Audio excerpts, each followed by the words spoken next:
Thank you. Right, welcome everybody to the Performance Review and Scrutiny Committee this morning. We'll start with apologies for absence. I believe we have apologies from Councillor Davis and Councillor May. And we're currently missing Councillor Monk, I think, at the moment, so he might turn up a little late. Yeah. Okay. Item 2, emergency evacuation procedures. Yeah, the testing has been done for today, members. In the event that there was a future alarm, then there's exits to the front there and to the rear behind me, but obviously just feel free to follow myself out the rear door and we'll muster outside. Thank you. Item 3, declarations of interest. Does anybody have any to declare? No? No, none advised to me in advance. Okay, so move on to Chair's business. Right, I just have to confirm that this Performance Review and Scrutiny Committee is taking place as a face-to-face meeting. Unfortunately, due to the continuing prevalence of COVID-19, we continue to have room capacity restrictions, and we have to limit the number of attendees and entry to press and public. For this reason, we are recording this meeting for the public to view. Whereas before COVID, committee meetings were not recorded. So I just ask members to introduce themselves for the benefit of any members of the public who are watching the recorded version. So I'll start. I'm Councillor Robert Payne. I'm the chairman of this committee, and I'm councillor for Weston-super-Mare Central. You go round this way because Councillor Monk has now arrived and he can go last when he's sat in Grimstone. Hi, I'm Councillor Anna Ali and I'm a councillor in Cromwell. I'm Councillor Richard Eddie from Bristol. Thank you. Councillor Ben London, Councillor Yatenor. I'm Councillor Adam Monk. I represent South Gloss and my ward is Fleet. Thank you. And I'll ask the officers of the introduce themselves as well, please. So I'm Amanda Brown, I'm the clerk to Avon Fire Authority. Stephen Reid, one of the assistant chiefs for Avon. Good morning, members. Simon Shelton, one assistant chief fire officer. Morning members, I'm Angie Bean, the Director of Corporate Services. Morning, I'm Steve Gregory, for City Council. Good morning, I'm Emma Bowen, Democratic Services Assistant. Good morning, I'm Helen Excel, PA to the assistants. Good morning, I'm Ben Nation, Financial Accountant for Evacuation. Thank you very much. Now, I'd just like to note that Hmicfrs, the Chief Fire Officer and Chief Executive, has recently announced his intention to retire from the service next March. And the service has now advertised his post to be replaced. I think that's coming to the Fire Authority meeting next week. I'd like to thank Mick for his excellent long-term service, particularly with Avon Fire, and the leadership he's given to the service during a difficult time. Thank you. Now, I'll just say that we'll take any voting by a show of hands. I'll take votes against, abstentions, and then a show of hands both the votes for. And I'd just like to let you know that I'll be taking agenda item 10 between items 6 and 7. Just to move up the agenda a bit. Right, so now we move on to minutes of the last meeting, 16th of July. So has anybody got any questions or comments on the minutes? Can't with their correct chairman. You may. I'll second that. Everybody in favour of the minutes? Aye. Yeah. Okay. Next is public access, which I believe we haven't done. No, so item 10 we've got the agenda is the 2021-22 capital programme update. I think Andy will be leading on this. This is your routine capital programme update, and it's a paper coming to you for noting and review. Paper indicates that as at 31st of August 2021, we are forecasting a largely balanced budget of spend against budget, with a underspend of 286,000 on the capital programme this financial year, and that's in relation to the transformation programme. Vaughan is speaking to you later on fully about the transformation programme, but the reason for that delay is in the difficulties that we currently have with our labour market, and locally and nationally. There's caused some delays in the recruitment of the digital post, which has been key to the progress of some of the work packages. And you will see that the paper indicates that that 268 then goes into the capital budget programme for 22-23.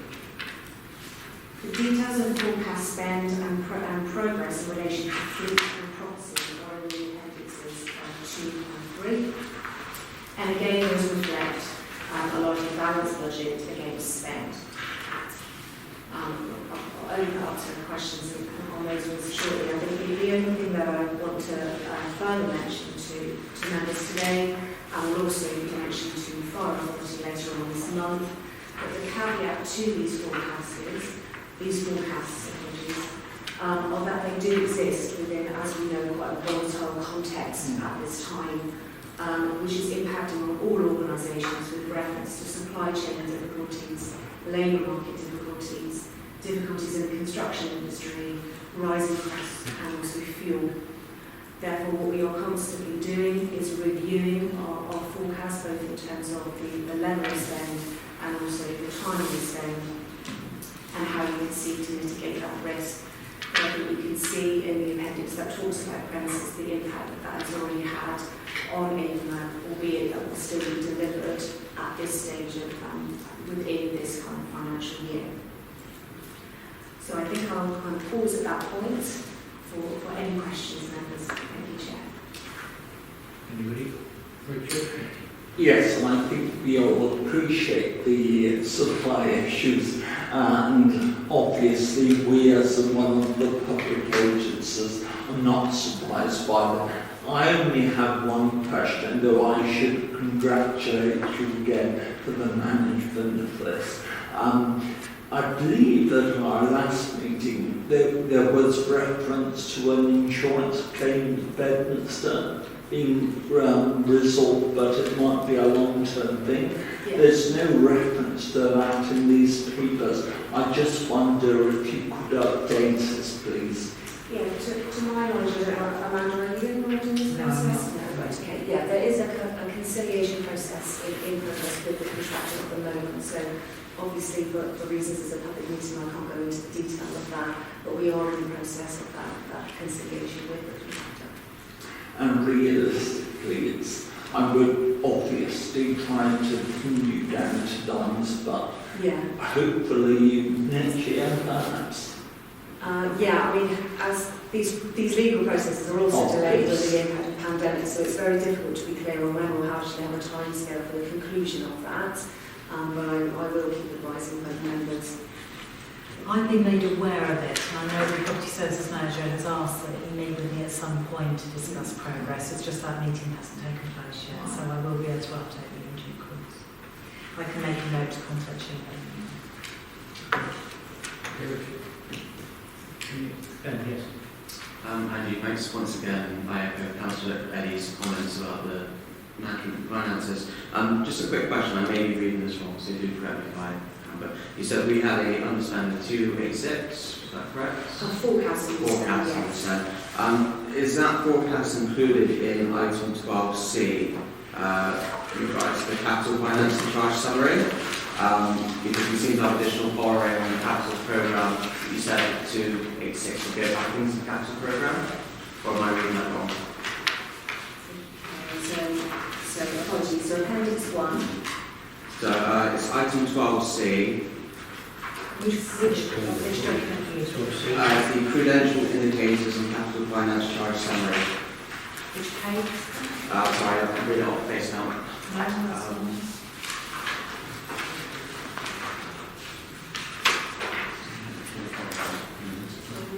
Is it in the body of the paper or an appendix?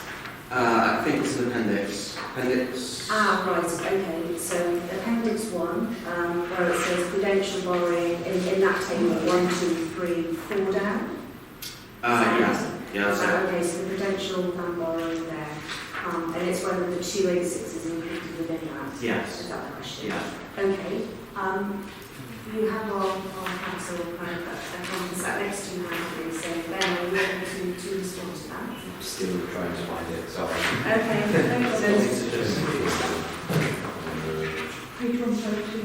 Thank you very much.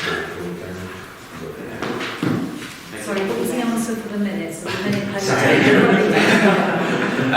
Yeah, as I understand it, it's all still included, it's just because it's not being incurred in this period, we're just going to move it on to next year, so we're expecting the same cost to be incurred.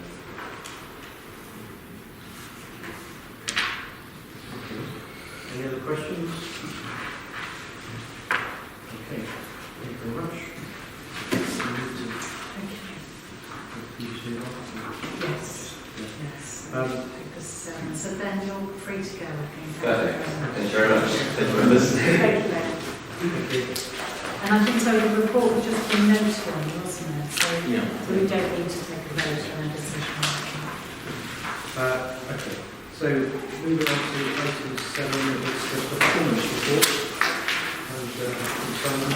And Simon Flood, Councillor, is just about to come in about it, so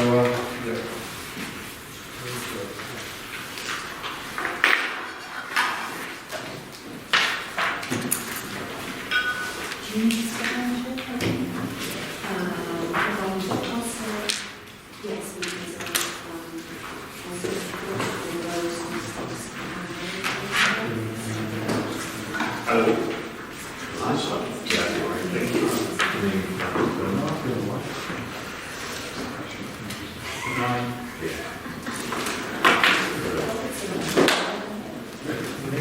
Good morning.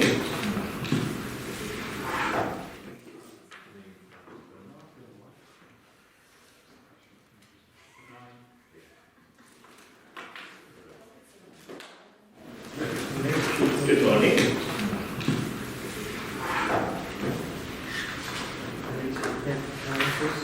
Hello, well, I'm Simon Flood, I'm the Performance Manager for the Financing Service. What we've got today is the performance report looking at the first 5 months of the current financial year. So it's looking at the data from April to August. What we're asking is for members to discuss and approve the report. So as usual, there are 2 appendices. The first one, Appendix 1, which is our scorecard, which is the corporate measures that we measure for the fire rescue service. And it uses the normal red, amber, green method, with red being off target, amber near to target, and green to target. And then the second one, Appendix 2, is a subsection of the same measures, but just in a more graphic format. It needs to be produced at station level and sent out to stations for display. The thing that's different on the Untitled Chapter in the Appendix 2, the bottom right-hand corner, we've removed the information about energy usage, because we've replaced that with the general thing about our carbon reduction that we're measuring. And instead we've included information that unfortunately on the A3 size is slightly too small to see, but is going on the A2 which produce the stations. But information about the special service corps, which are basically emergency attendances, anything other than a fire incident. The terminology of special basically comes from when that sort of incident was quite new to fire rescue services, as in we mostly went to fire incidents. So going anything else in the emergency was sort of described as special. So it is a little bit out of date because it is pretty much now business as usual for what we do. But that information is just on there really for reference because we don't set targets against such incidents, we respond as appropriate. Okay, thank you. Simon, so can I just clarify? So SSC stands for Special Service Calls. Oh, calls, sorry. Oh, that's what sounds okay. Yeah, it's a very out-of-date, but as often with those sort of things, it's so kind of embedded in the culture of what we do nationally to try and get it to change. It's quite a long thing, but I think it does need to change because it's very much a large part of our normal business now rather than a special thing. Okay, thank you. It's a national term, is it? Yes, it is. Yes, yeah. We'll change it one day, but yeah. Okay, so to look at the actual indicators themselves, our main things about reducing risk in our community is about measuring the number of incidents we go to. And we measure those in all sorts of different ways. The good news on those is we're on target for all of them. So all of our fire reduction targets or indicators are on target, and our indicators about attendances at large are on target. The other good news is the indicator about fatalities in fires. In the period covered by this report, I'm pleased to report further up until today, we've had 0 fatalities in fires this year, which is very good news. I also put a little bit in the report in paragraph 5.4 about the national picture with regard to fire deaths. So nationally, 2020-21 had the lowest number of fire fatalities since comparable data was available. So that's since 1981-82. So risk nationally continues to reduce and fire fatalities are at the lowest level that we have a record of. The response indicators, again we're measuring for the second year our new response indicators, which is a more risk-based rather than geographic approach which we use now. And I'm pleased to report all 3 of the indicators continue to be on target. There was a query from the Audit Governance and Ethics Committee in July with regard to the third of those indicators, which is attendance at non-emergency incidents, and we set a target of those to attend within 60 minutes. And you can see from the scorecard that currently we're averaging 7.55 minutes. So the query was, we seem to be overachieving against the target. So we put a little bit of information in there about that, exactly what sort of incidents those are, and also to indicate that we get very few of them. I think it was we had 10 such incidents in the period covered by the paper in front of you. And I gave some examples of the sort of things that we're responding to on there. So hopefully that explains a little bit about it. If you like, it's more of a window of time that we have to respond to them, rather than being as time critical as the first 2 indicators. But say at the moment I don't think we propose to change the response standards, but it's the second year of the new ones, and hopefully that explains a little bit about it from the query. I think, having attended AJA, I think the concern was addressed by one of your lines in your paper, which was if you were going to a non-emergency call, would it then impact on you responding to an emergency call? And you've helpfully added a sentence dealing with that, in which you say fire crews will not delay responding to such calls and will be diverted if a higher category call is received. I think that was the point, that they were concerned about over-delivering in one and the impact that might have on other services. Yes. And there's also the little line in paragraph 5.6 in italics, just to confirm that we respond to such incidents in a different way. So the crews do not respond under emergency conditions, if you like, with blue lights and having additional risk to travelling through traffic in such a way. So we're responding appropriately to such incidents. Okay. 5.8 has gone on to talk about our people, which is mainly our sickness indicators. We have been doing okay. The benchmarking information through the National Fire Chiefs Council, I've included the table in there, so we are making good progress and getting more towards our target, which was over the 3 years which ended this year, to try and match average performance of fire and rescue services.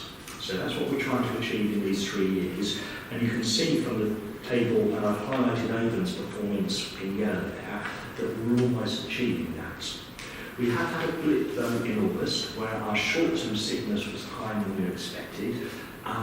We have a service leadership team meeting at the end of this month And what we do with that is basically highlight areas of underperformance, and we ask them directors to report back to the leadership team about whether they wish to tolerate or treat the level of performance, and if they wish to treat it, what they wish to do. So what we'll be doing at the SLT at the end of this month is basically looking at that, looking at all of the information we have about it, and thinking what else can we do to try and mitigate the performance.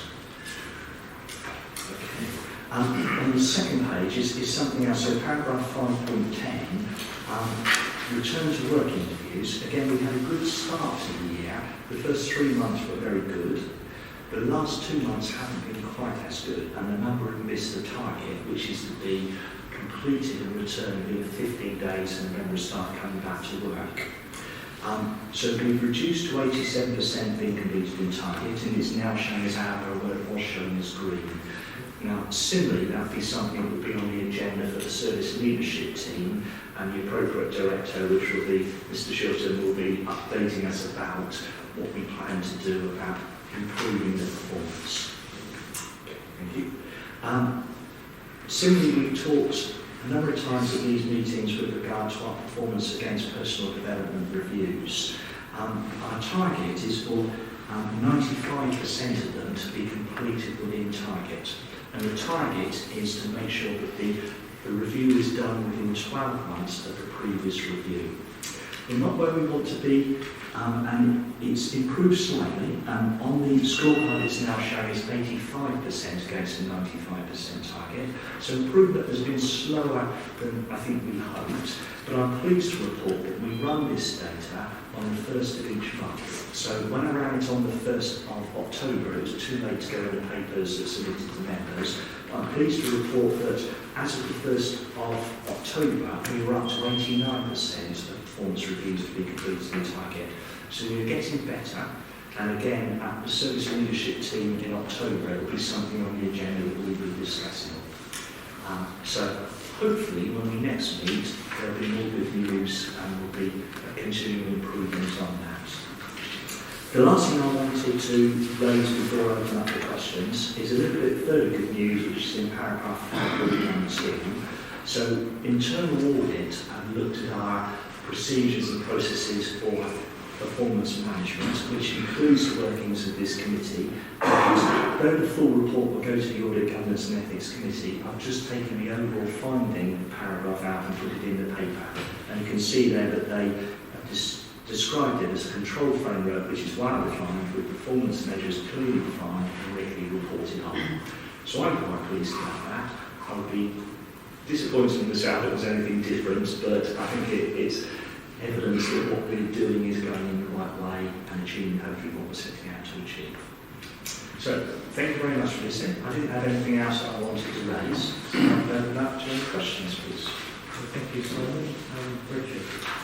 Simon, firstly, at the risk of being personal, and I know you're in the shadow over there, I'm pleased to see you're still having some of the Bond's countenance after your recent holiday. So clearly, Portishead is almost dropped. Seriously, I think we'll ask you about it later. Seriously, I'm at risk of being a bit of a long-running record on your report because it's so reassuring to members to see that the frontline PIs are consistently reassuring. So well done to you and your team and your colleagues over that. Obviously there's been a glitch which I know that we've had concern about return to work interviews, and obviously appraisal which we know needs to be tightened, of course.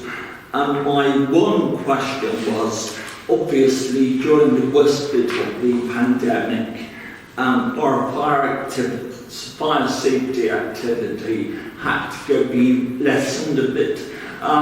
Do you foresee, as we're easing out, dare I say, of lockdown, or have left lockdown really, is that likely to improve? What are we planning to do there? Do you mean the community fire safety Yes, facility things? Yes, I mean, in our service plan, we put in there what we describe as anticipated activity levels. And I think the main thing, which is the home fire safety visit, which is visiting people in their homes, talk about safety measures and installing alarms if appropriate. We set an anticipated activity of 7,900. So to achieve that, I think we need to be doing around about 640 per month. Currently we're achieving about half of that. So we've added on to the scorecard, just to the right of the figure where it says the 1,534 percentage figure to show what we've done against the anticipated target. So currently we're running about 47% activity. Steve, you want to update any about what we're doing with regard to that? I know our community safety team have been considering that. Our main, if you like, mechanism for identifying houses that we're going to go and visit is through partner agencies giving us information, and I think the pandemic affected that as well. So our partnership manager is busy reinvigorating that activity. But again, it's something that's on the agenda for October's service leadership team. I think it will be difficult now because for the remainder of the year we're going to have to do about double the activity for each month to achieve the overall targets. Yeah, I think just to follow on from Simon's comments there, Councillor, it's one of those monitors that we are behind for understandable reasons.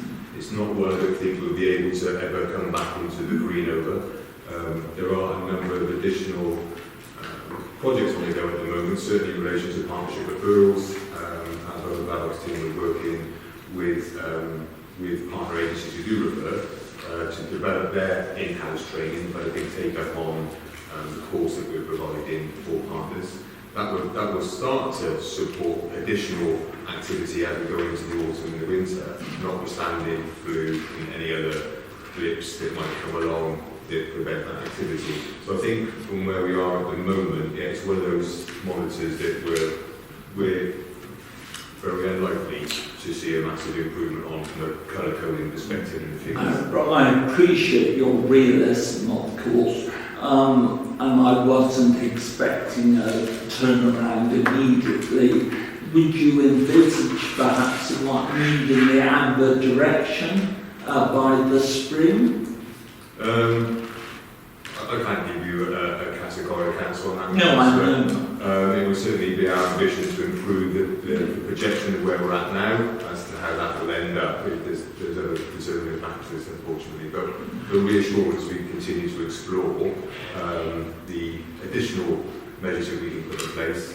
But during the decrease over the last period, what we have done is prioritise the most vulnerable to receive the limited sort of activity that we could put into place. So, good.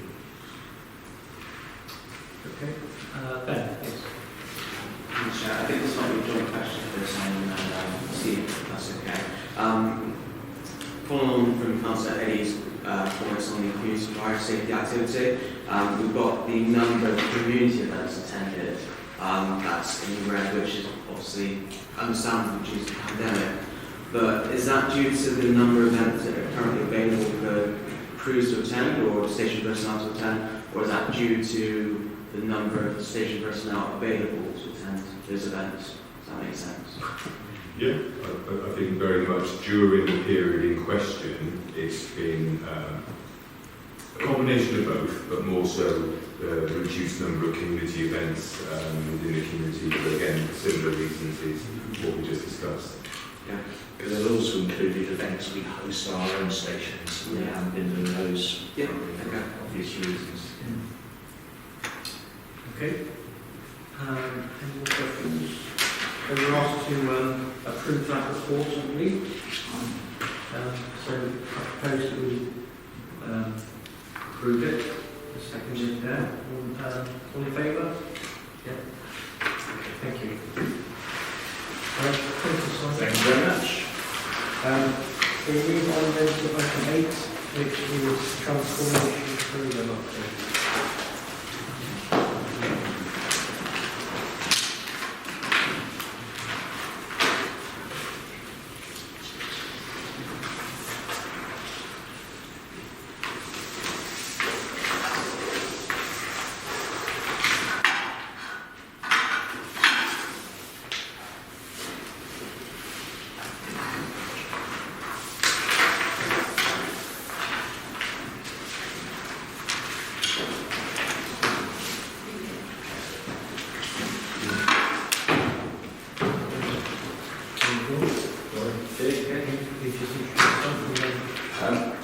Morning members, Paul Jenkins, head of the Service Transformation Team for Avon Fire and Rescue Service. If I just briefly give you a quick update on the contents of this report, and then obviously if there are any questions, happy to take questions at the end and put a bit more flesh on the bones for members if required. Rather than only go through items 1 to 4 again, as they're pretty static throughout the various pages we've received on the transformation programme, if I could draw your attention to point 4.3. The Programme Management Office Manager has recently completed an outline detailed business case for presentation to the Transformation Programme Board prior to his presentation to Service Leadership Board and or Service Leadership Team for a new business information management system which will potentially attract an initial capital investment and ongoing yearly licensing commitments in the future. That's been put in the report to put on the members' radar that this is something that's being looked at by the transformation team in line with corporate services around creating one version of the truth for the service, where there's one area where everyone can access, everyone can pick up the same information, and it'll be all real-time data. And that's something that will be implemented as part of the transformation programme, working with corporate services moving forward. But that's just to put that on the members' radar as and when the business case is completed and the financial implications have been bottomed out entirely, both the initial capital costs and future revenue costs. That will be shared with members at a later date, but that's work in progress, but something that I felt appropriate to put onto members' radars, and there will be some significant investment in relation to that moving forward. If we move on to item 5 and the progress update, there are currently 16 work packages in progress. Just to give you a flavour of the work packages that are currently being progressed, we're looking at full-time leave, an audit and gap analysis of the current policy library, policy governance and administration, policy production and review, agile and adaptable working, obviously something that's particularly prevalent in the post-COVID environment, programme and project management, and the business management information system, which all blended together as they'll all be provided as a complete package. And there's a number of other things there which are being looked at. There are 44 of the work packages which have been identified which are not yet started. A number of reasons for this, one of which I draw your attention to item 5.3 and 5.4 around the digital project manager role. As members will be aware of from previous meetings and discussions, we have had some considerable difficulties in appointing into this role, mainly due to the remuneration offered for the role being well below that of the average for a job, a similar role, a similar job within the service area. We ran another recruitment process recently by the agency contact. The role was offered to 2 different persons following that process. The first person turned it down as they found employment elsewhere for considerably more remuneration, as was the case with the second candidate who would have been successful within the role.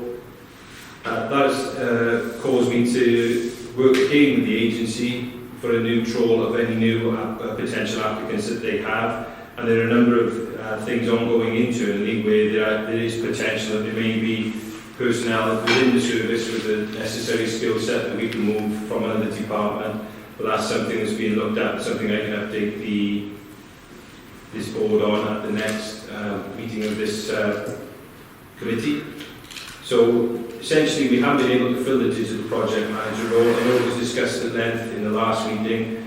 We have progressed that with offering the top of the hay scale plus a market supplement, but that still falls way short of the average earnings for a similar role within the service area. So that's something that's causing some issues moving forward, and it's causing some delays to some of the elements we'd like to progress. But unfortunately, due to the way we are currently hamstrung by the hay grading system, that's where we are. But we are looking at alternative methods and trying to be a bit more innovative as to how we utilise our current internal staff to fill this role moving forward, and I can update you at a future meeting around that.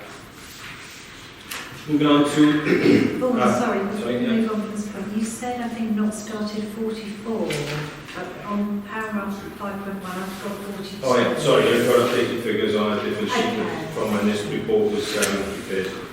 If I update this spreadsheet and then forward that to yourself. Yeah, it's just for the minutes really. Yeah. So that figure 42 should now be 44. Yeah. Okay, thank you. Looking at future activity, there's a revised timeline for the programme has been put into place. That was included originally as Appendix 2, but just as kind of highlights how quickly the things are moving within the transformation programme. There's another, that was submitted before the transformation that matters newsletter was produced. Within the newsletter there's a new timeline which has changed slightly to the original appendix, so if you could use the Transformation Matters newsletter and the timeline within there for any reference, as things move quite quickly within the transformation team and that timeline is now out of date. Subject to the digital project manager being appointed in the near future, hopefully, we'll be looking at implementing upgrades to a number of systems and in particular Firewatch.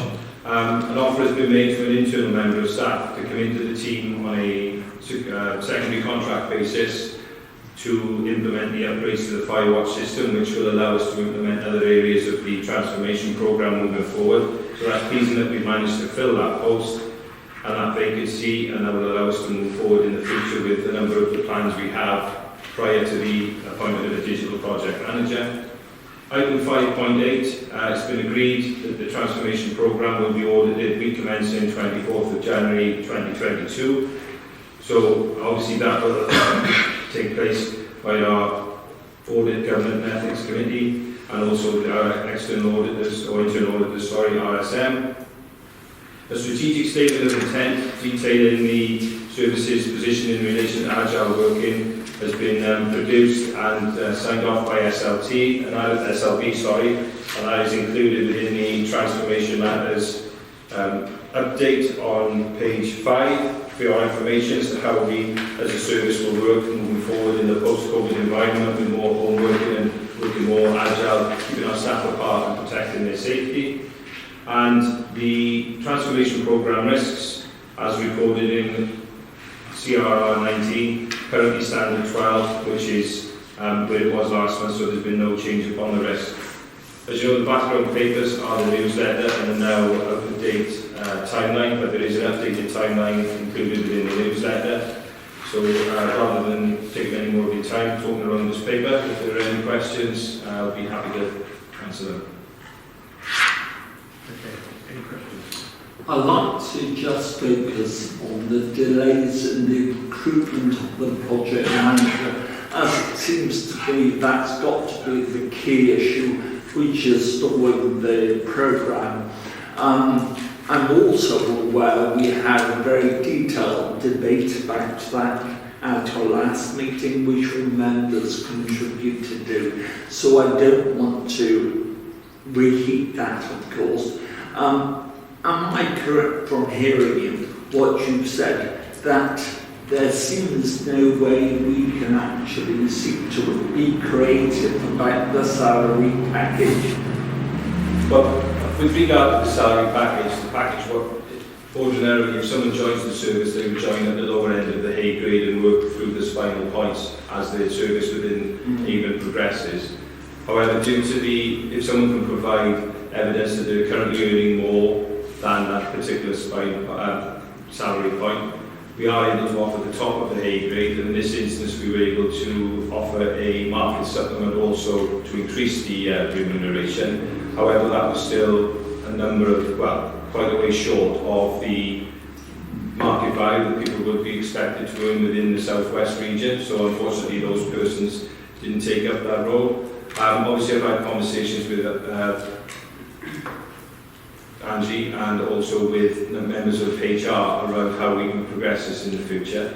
But as I said, there is potentially an option to utilise an internal member of staff on a temporary secondment into the transformation programme, but that's at its earlier stages based on some conversations that I had yesterday.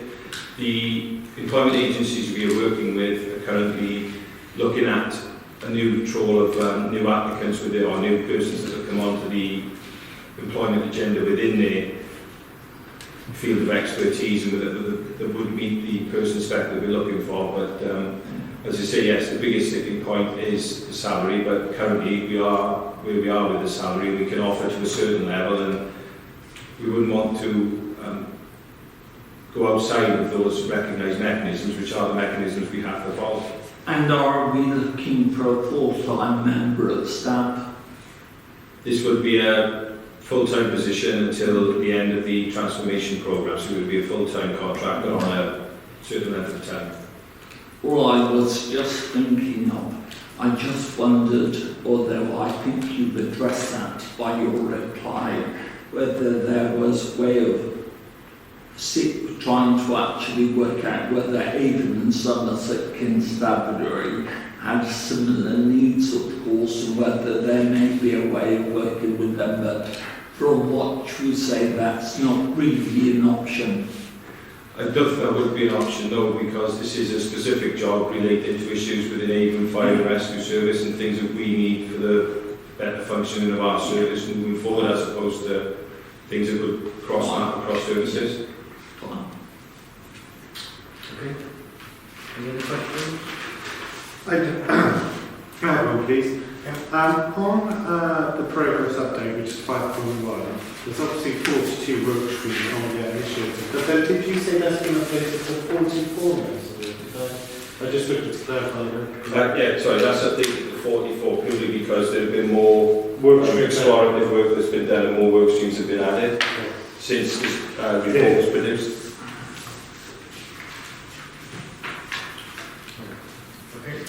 And for the minutes, the right programme timeline is the one attached to the It's the one attached to this page 4 of the newsletter. Okay, which is page 23 of the bundle. Okay, so rather that than Appendix 2, is what you're saying, isn't it? Okay, so we need to just make that report. Are there any recommendations? We're asked whether we want to make any recommendations. Okay, we might as well identify them. Then have you got anything to add? Any recommendations? No. Or we just going to... Okay. Thank you. Thanks, Tim. Great.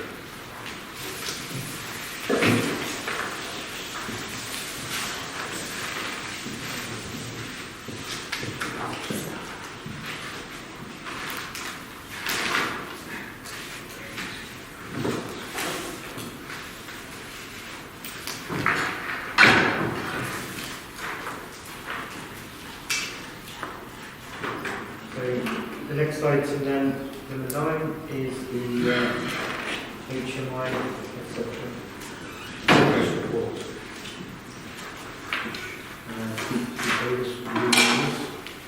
I just want to say that in light of the rather bulky report, or the report we get on the 7th time, we're discussing whether we can have the abridged version of it.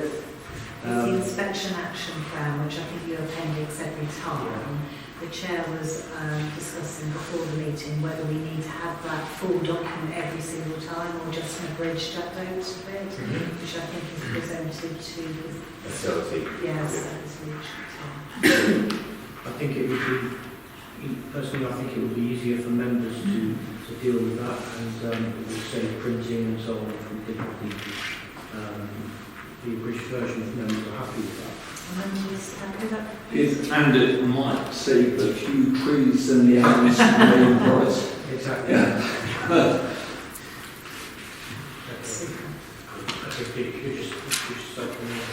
Yeah, thank you, Chair. Good morning, Pete Davis. I'm the Services Liaison Officer with Her Majesty's Inspection of Constabulary and Fire and Rescue Services. And the paper today is tabled for your information to update you on the latest progress on the action plan which resulted from our first round inspection by Hmicfrs in July 2018. As I say, it's presented for information, and members of this committee will recall that at its full meeting on the 26th of March 2019, the full Fire Authority agreed that the responsibility for scrutiny of our inspection action plan will be delegated to the Performance Review and Scrutiny Committee. which is why it is a standing agenda item for your meetings. We're now drawing towards the conclusion of the action plan resulting from our first Hmicfrs inspection. That resulted in an action plan of 102 actions. And as you can see from the pie chart on page 30 of your meeting papers, we are now 92% complete. So we are moving towards the completion of this action plan, of course, in advance of the new action plan, which will be forthcoming as a result of our second round inspection, which was undertaken this summer, and for which we are shortly to receive the second inspection report. The table at the top of page 30 of your meeting papers gives you a numerical indication of the progress against the action plan, as well as a trend analysis compared to the last time the PRSC received this report, which was, of course, at your meeting on the 16th of July. So as we move towards the end of the action plan, progress does naturally tend to slow up as we finalise those last few actions, and we've got 8 actions remaining to complete from this action plan. Anything which is not finally completed and signed off by the time that we publish our new action plan in response to our round 2 report will of course be carried forward into our new action plan such that they are not lost from sight and scrutiny. I don't propose to go through the appendix, which is the full action plan, which is, I suppose, in light of the Chair's comment, just to reiterate, always published as an up-to-date document, both on our external website for members of the public to see, and also on our internal intranet for the information of staff. But that appendix does include the updates since the last report, highlighted in red for ease of reference. In terms of the next steps, which is at 5.5 and 5.6, as I mentioned, we have undergone our second round Hmicfrs inspection, which was delayed by approximately 12 months due to the impact of the COVID-19 pandemic. That work's now been completed, and our draft report is undergoing pre-publication checks, and Hmicfrs is still expecting that to be published into the public domain in December of this year. And that will be published alongside the other tranche 1 reports for the other fire and rescue services who've already undergone inspection, along with Sir Tom Windsor's State of the Nation report as far as fire and rescue services goes, which will be in December. So I think, Chair, I'll pause there and answer any questions. Okay, thank you, Pete. Any questions?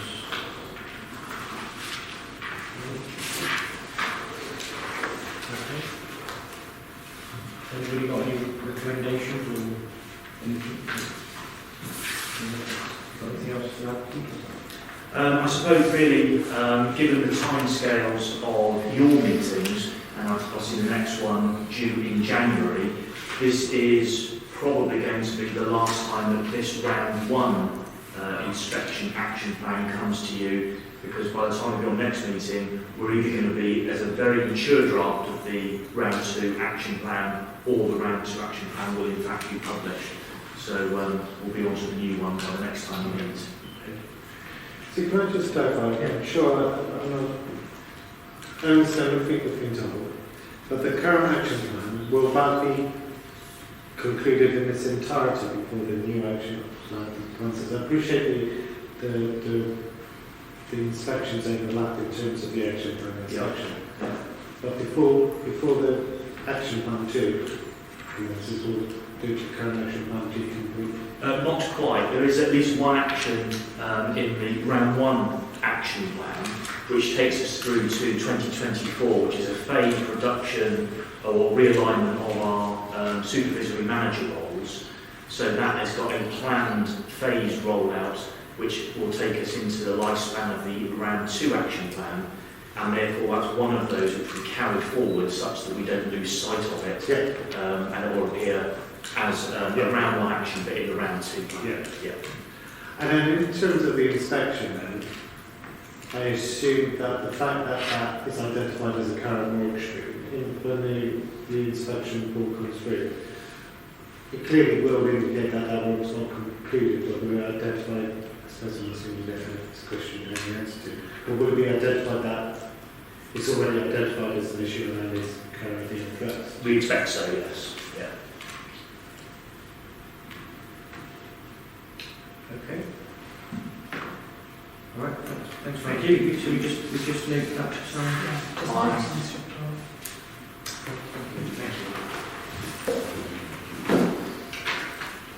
Thank you.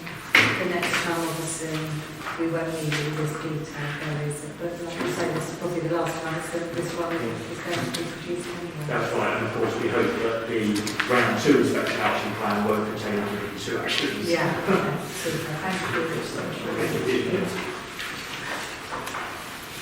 Okay. The next item then is so the next is 11, Grenfell Tower update.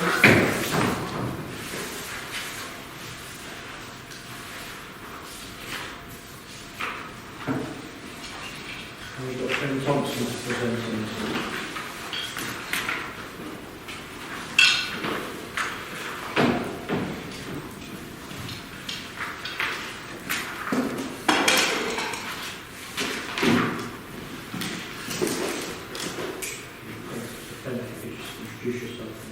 Of course, yeah, thank you. Morning everybody, morning councillors. Ben Thompson, I'm a temporary group manager currently with the Service Delivery Support Department. Thank you. So, as you're aware, my update is reference to the Grenfell Tower inquiry progress. Looking at the executive summary here, the report shows a similar status to the last meeting.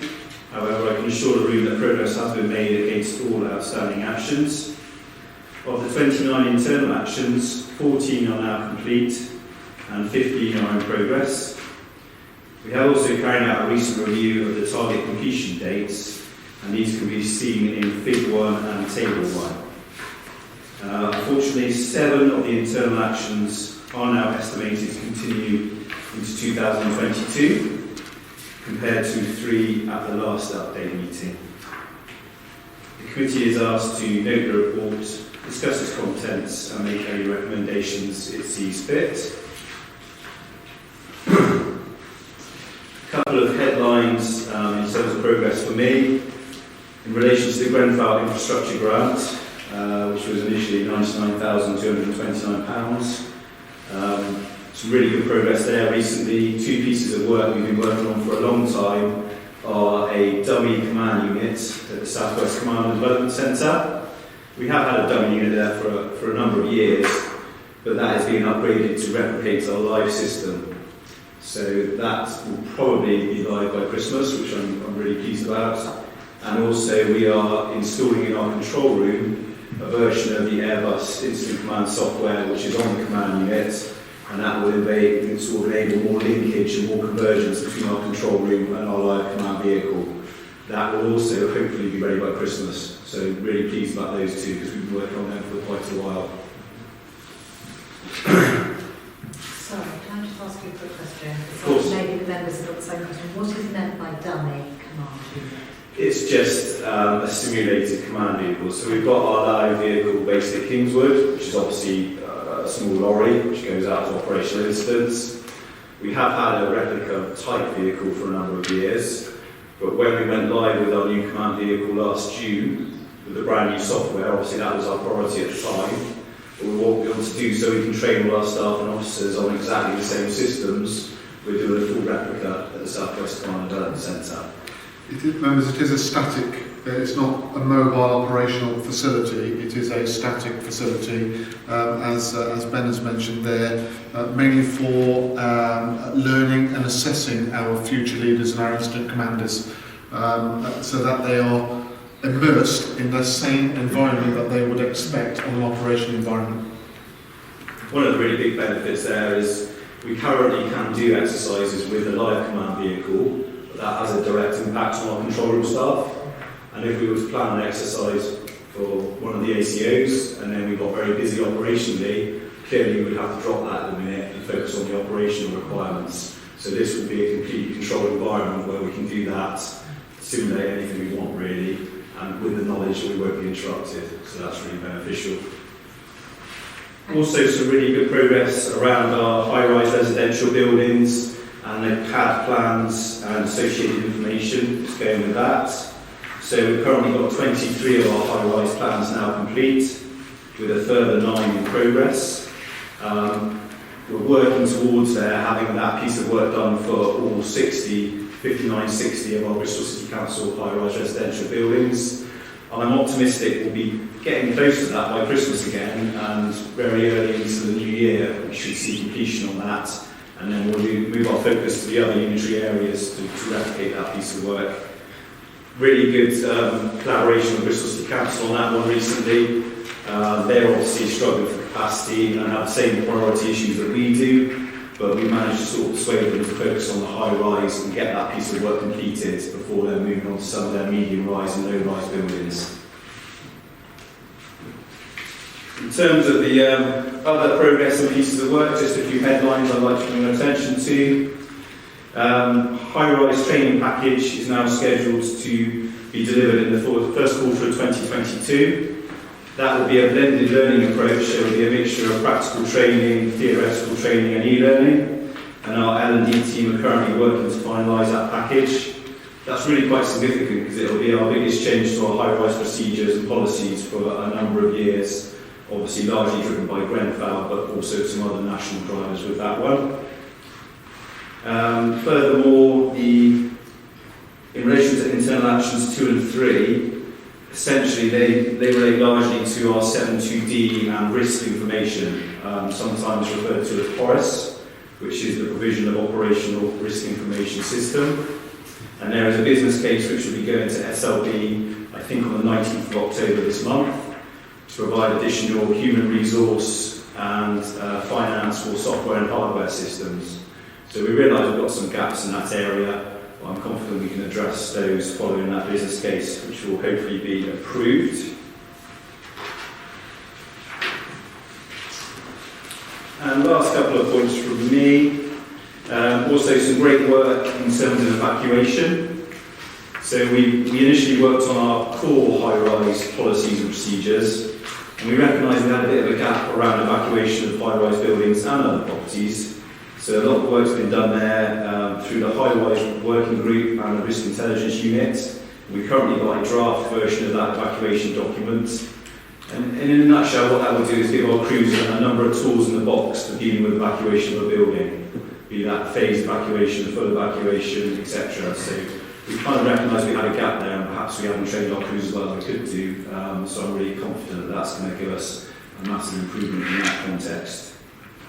And the final one for me is that the smoke hoods have been procured and issued to all frontline appliances. So they've now been rolled out with the e-learning package, so they're live and they're out there. Really simple piece of kit, smoke hoods, just imagine a balaclava, not much more sophisticated than that really. But so simple, but so useful, so important. And not just for high-rise. No different for bringing someone out of a 2-storey terrace house and we've got to come through a smoky environment. We've got a new tool in the box, a new option. We can put one of them on them and bring a casualty through that environment with far greater degree of safety for the casualty. So a great all-round piece of success there. Can I also say that was just in credit to the team that's implemented that is one of the areas of consideration when introducing the smoke hoods, not just from an operational perspective, but certainly from cultural aspects in our community. So we've been engaging with community leaders to make sure that we reassure the purpose and also to understand the potential barriers in asking, when making rescues, asking certain communities to wear the smoke hood. So I'd just like to pay credit to the team that they've looked at the breadth and depth of the implications of smoke hoods whilst they've been implementing them on our operational environment. Richard first. Then, since I'm a pint glass half full rather than half empty sort of chap, firstly, can I thank you and your team for the hard work you've done. I've recently had a briefing in Bristol about the work done on high-rise buildings, so I congratulate you there again. Having said that, I share your disappointment that the number of internal actions which will be completed by the end of the year has risen from 3 at the last time to 7 now. I just wonder whether you can share with us, do you think that's due to officers dealing with other priorities during the pandemic, or are there other reasons for it? Thank you for your initial comments. The pandemic, yes, definitely, to an extent. The work we've done with Airbus over the last 2 to 3 years, some of those discussions, essentially, when it was right down to it, if we can get our firefighters' heads and our operational heads into Airbus's heads, Airbus can work miracles. But if they don't understand what we want and we don't quite understand what they can do, it all grinds to a halt. Trying to have some of those conversations over a WebEx or a Teams or a Zoom is really quite challenging. We've been working with Airbus, but also with a group from around the country, including Thames Valley in particular. And if you can imagine a Zoom meeting where you've got lots of interested parties with good ideas, it works to a point, but it's quite slow and clunky. So COVID, in that respect, has definitely slowed it down. Some of the best aspects of our current incident command system were essentially born out of a face-to-face meeting up at Lansdowne about 2.5 years ago, and it's great to see those live now. But you really do need to kind of get the right people in the room, roll your sleeves up with some technical people, some fire service people, mixture of control and operations, essentially bang your heads together and work out how to do things. That is quite difficult over a phone call or an email. It can be done, but it's slow and slightly painful. So undoubtedly COVID has had an impact. But in relation to 3 of the other big ones, the Portis work is a big one, and we can't solve 2 of these actions without solving the Portis challenge. And I think the third and final one is the last action, and that's around multi-agency incident transfer. And it's very easy for someone in the Grenfell inquiry to make a sweeping statement about how the fire, the police and the ambulance can all link the systems together. And it takes about a minute to say that in a statement, but that's a huge challenge to link 3 services, hardware, software systems and processes to make them all converge. That's massive. So it's very easy for a barrister or someone to surmise and say, yeah, we can do this. And yeah, we can do it, but there's massive financial implications, massive resource issues, and IT system challenges. So I'm sure we'll get there, but some of these things are not simple. They're not simple problems. Thank you. I hope that answers your question, Councillor. Thanks, Chair. Thanks for the report, Ben. Just a 2-part question, if I may. Yep. So, just regarding the smoke hoods, do we have smoke hoods on all of our engines? We do. We have them on all frontline appliances. Yeah. We also have them on our turntable ladders. And we're also currently invested in a high-rise pack. Now, if you think of a glorified large rucksack with all the essentials for a high-rise incident in one pack, that then can be taken. Bits very similar to a trauma pack that our paramedics carry, but bespoke for high-rise. So the smoke hoods will be in there as well, in addition. So that just gets a nice set of kit all together in one place the crews can deploy at a high-rise incident. Yeah. And how many smoke hoods do we have on average? On that, I think we've got 2, I want to say 2 on every frontline appliance. Yeah, we have plenty, 2 on every front. I've got a figure in my head of around, I don't know why, I've got 2 figures, I've got 78 and 116 in my head, so apologies, but I can clarify that for you afterwards. But if you think of a decent high-rise fire or a decent building fire, you're probably going to have 4 or 5 appliances there at least. That gives you 10 smoke hoods straight away. You're very likely to have a turntable ladder there early in the incident, that's another 2. So straight away you've got a capacity of around 12, 14 smoke hoods. Never say never, but it would be a bad day if we needed more than that in the early stages. So 78 would be right. Ben, immediate availability on our frontline appliances, including the turntable ladders and the extra hooks that Ben referenced there, is to include in those packs as well, and additional space. Right, any more questions? No. Thanks, Ben. Does anyone want to make any recommendations? Or we're happy? So happy to note Can I just, if you move on, and I can back there. So the software package you're developing with Airbus, is that a bespoke package that they're creating for you, or is that a package that already exists and it's being enhanced for the needs of firefighters? It's a package which existed. It's a piece of software called Airbus SC Response, and it's been around for a few years. But the bit that I've specifically worked on is the instant command functionality.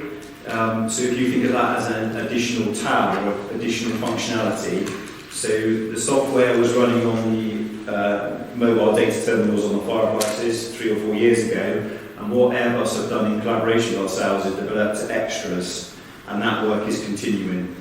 And so is that solely for Avon, or is that something that Airbus will be looking to sell on to other providers? It's absolutely something they're looking to sell on. And interestingly, they'll be demonstrating their latest upgrade to it at the BAPCO conference next week, which is an industry conference for software around that kind of stuff. We were the first people in the country to have the instant command software on a command unit, which was fantastic. I think Thames Valley have also now gone live with it, and I know several of the Welsh services were seriously interested. I can't give you a detailed figure on how many have actually pressed the button and procured it yet, but I know a number of services are interested. So this is where my question's really going.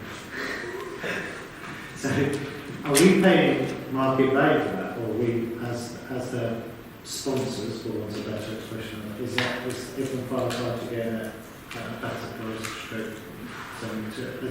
So is it commercial engagement, I suppose, what I'm really asking, as in there's something given for every firefighter over and above the software? Yeah, so the short answer to that is that we were given what Airbus called an early adopter discount. I can't give you detailed figures off the top of my head. We've definitely sort of worked in collaboration with them, and I think they recognise that. And whilst there's sort of the hard financial figures, what I think we have to be cognizant of is, for example, the control room install, which we're working on now, which again is the first time that's been done anywhere in the country.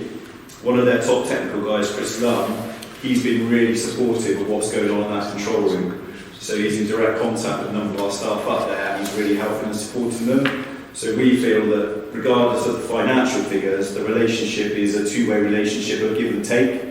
We assist them to develop their product, which will probably help them in the long term, because hopefully it'll be attractive to the market. And at the same time, they help us out and really ensure that you're trying to get development, aren't you? So you're a sponsor, so you'll get something that meets your needs rather than it being an off-the-shelf package. It does, but for the national fire sector, because our main drivers are Grenfell and National Operational Guidance, which we built it around, it should highly likely be an attractive piece of software for the rest of the fire sector, I think is the best way I can that's great. Thank you. Okay. So, you know that report? Thank you.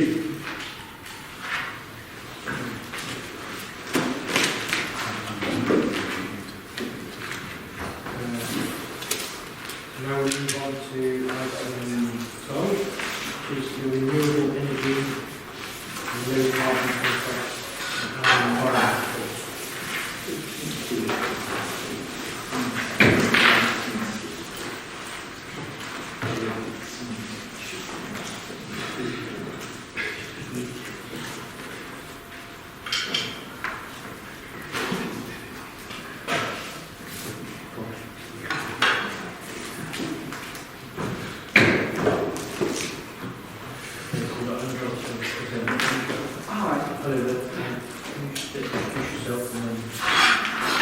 Yes.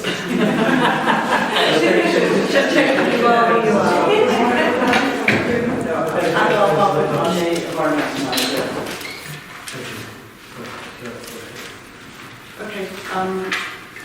Hello everybody. Hope you're well. So my report basically covers, my paper covers two aspects. One is an update on the renewable energy and low carbon contract. And also the annual environmental report for the 2020 on period. So, in a nutshell, the contract, as I think all members will be aware, was awarded really in order for us to be able to deliver on the public sector decarbonisation scheme, the mouthful grant that we received back in February. The deadline to deliver on that grant is 30th of September this year, and we have delivered on the majority of the grant through the renewable energy and low carbon technology contract.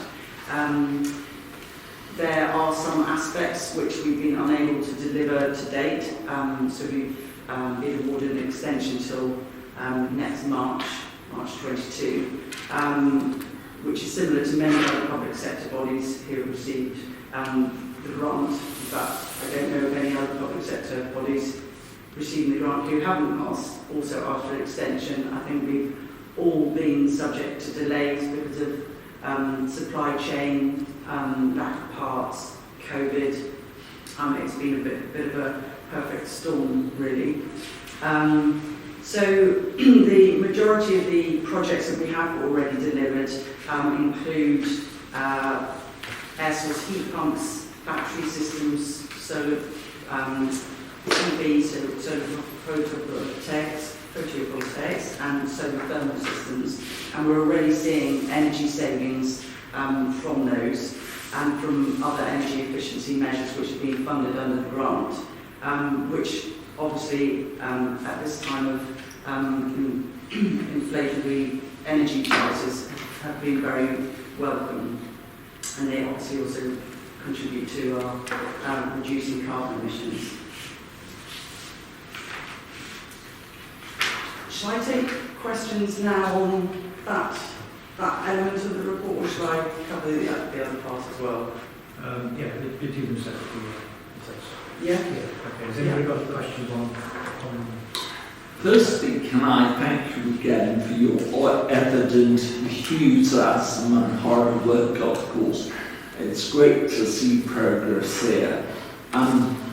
Could I be a little bit of a devil's advocate, of course, although I have more than a passing association with him. Although this has been funded by external grants, as I am forever reminding officers, it's ultimately the taxpayer who pays. And I'm aware very much within the authority's boundaries we have 4 councils, plus WECA, plus Avon and Somerset Police.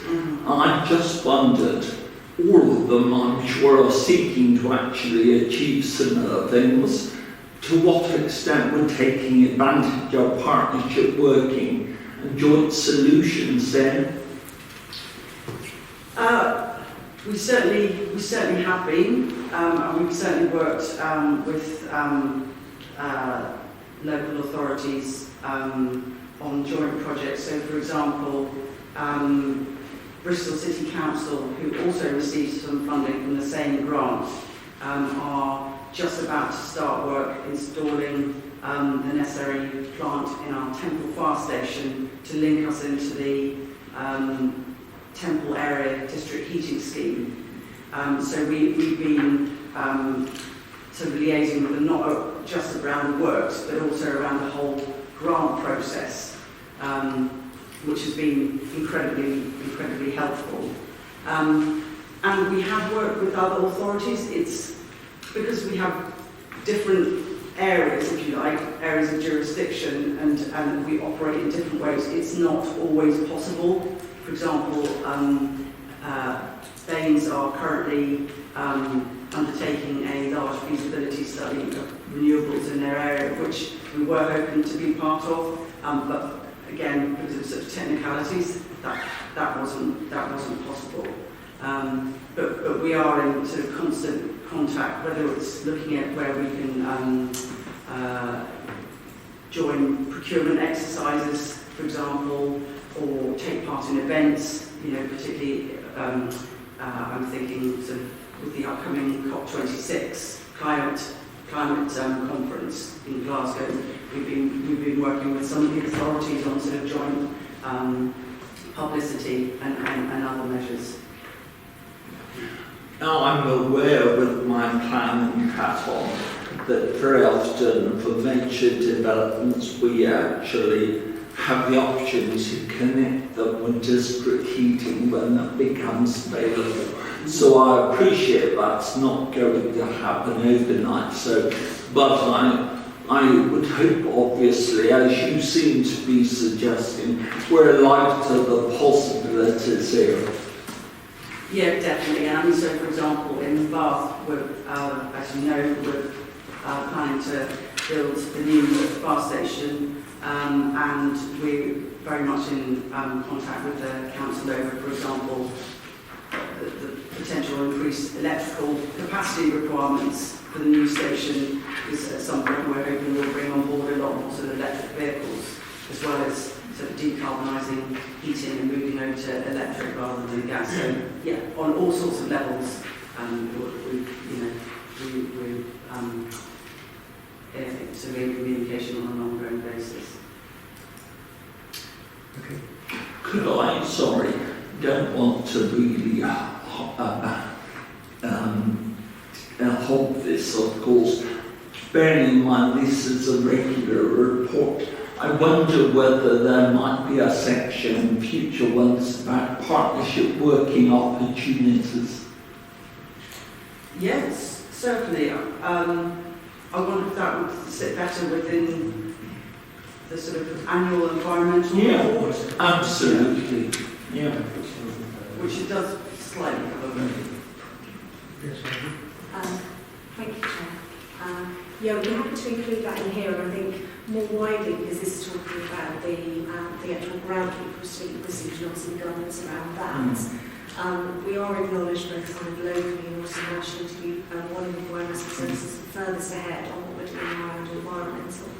And Anna and myself have recently met with our counterparts in Avon, Sussex and Constabulary, and also with the Police and Crime Commissioner to share our learning on our environmental kind of journey, both because they're interested in moving further ahead and at more of a pace of theirs, and as part of that we're looking for other opportunities where we can combine things.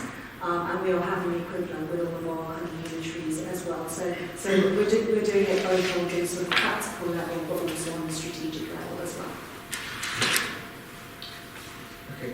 I was just wondering, on table 1 it indicates that there were 3 sites which had air source heat pumps, which was Bedminster, Lansdowne and Southmead. Yeah. So I'm wondering why those 3 rather than any of the others. And the ones that didn't have those, there had to be a decarbonisation plan by the 30th of September. So was that completed by that date? Yes, I'm pleased to say that that was, and it's been submitted.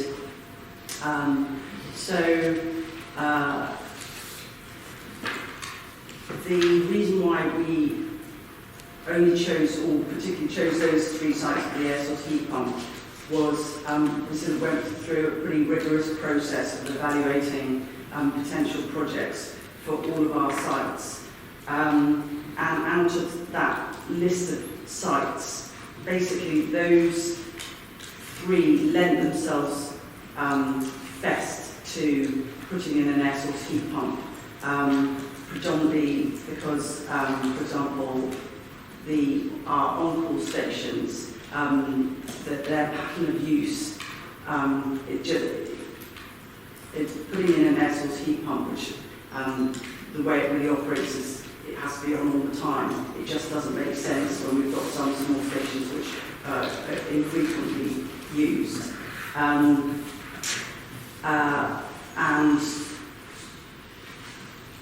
some sites have restrictions, for example, not enough space in the plant room to install air source heat pumps, or a lack of electrical capacity, or for example, an air source heat pump or ground source heat pumps. They work most effectively when they provide heat at a lower temperature than a gas system, so it only makes effective sense to use them when you have sand and very vast sort of building envelope. Because we have some quite old buildings in our estate, it's kind of pretty well done as much as you can to make them energy efficient, but some of them are still quite leaky, and it just wouldn't make economic sense for those sort of heat pumps there. Okay, thank you. Right, so should we move on to the annual report? Yes, so the second part is basically just presenting the annual environmental report.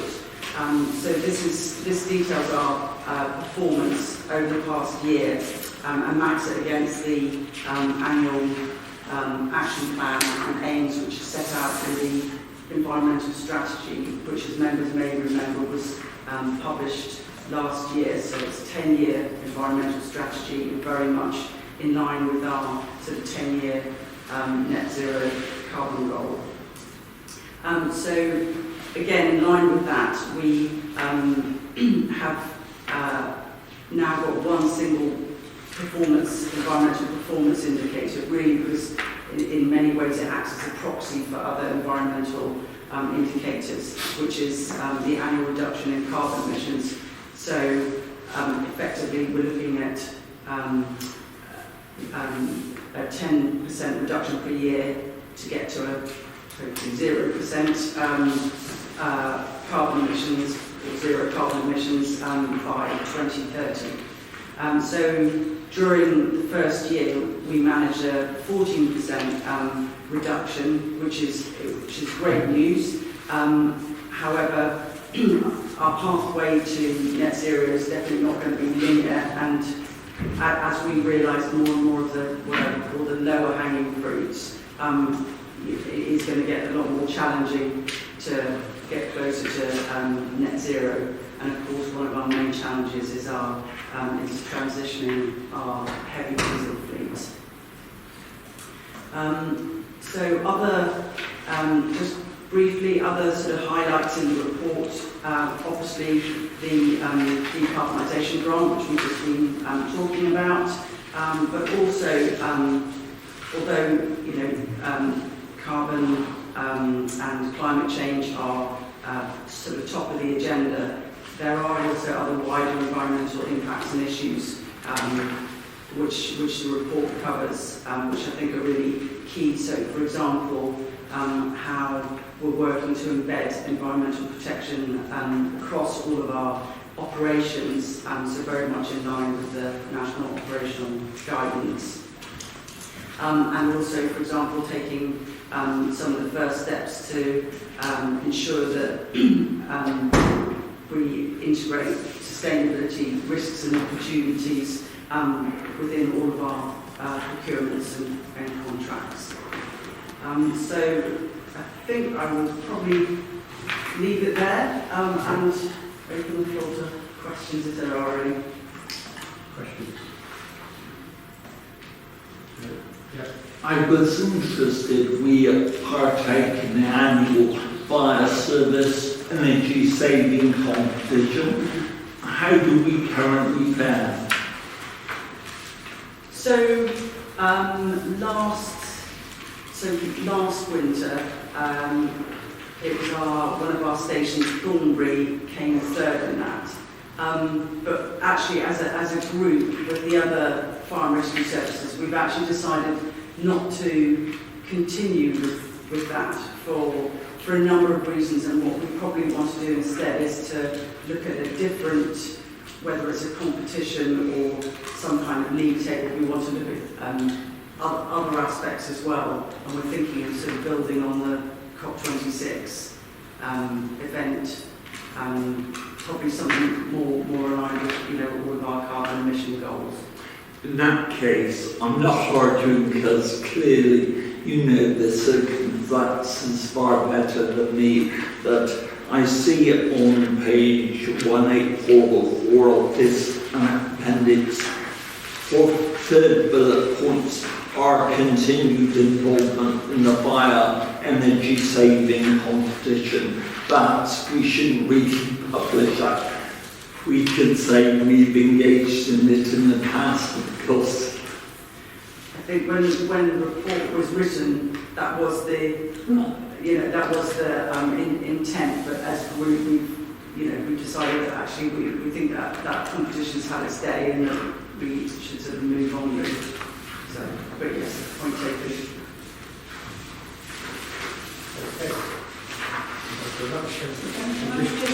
Just for a minute, can I just check, have we agreed that we're going to add a line to the report about collaboration or not? I'm just clear about that. That they would like more of an update on why they want to partnership with the environment. I suggest that we have two ways we can add it to this report. This report is focused on this particular fund, or we can add it to the collaboration report which we provide to PRIC on a regular basis. Our suggestion would be the latter, because that links into our collaboration strategy and the tracking of that in this group.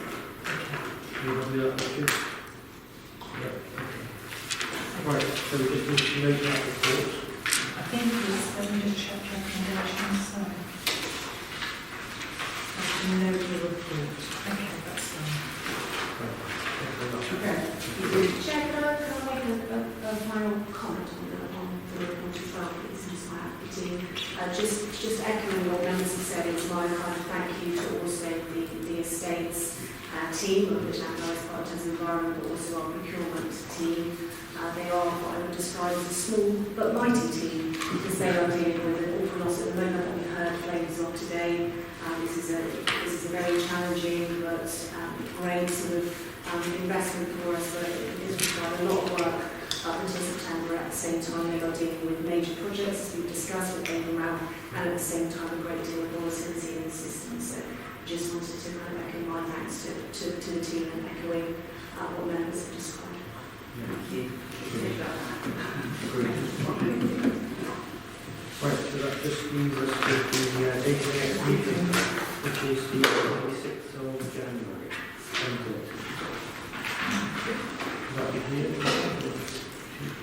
Should we then need to be confirmed, I think, just for the sake of that. Right, thank you very much. Thank you. We'll call the meeting to a close.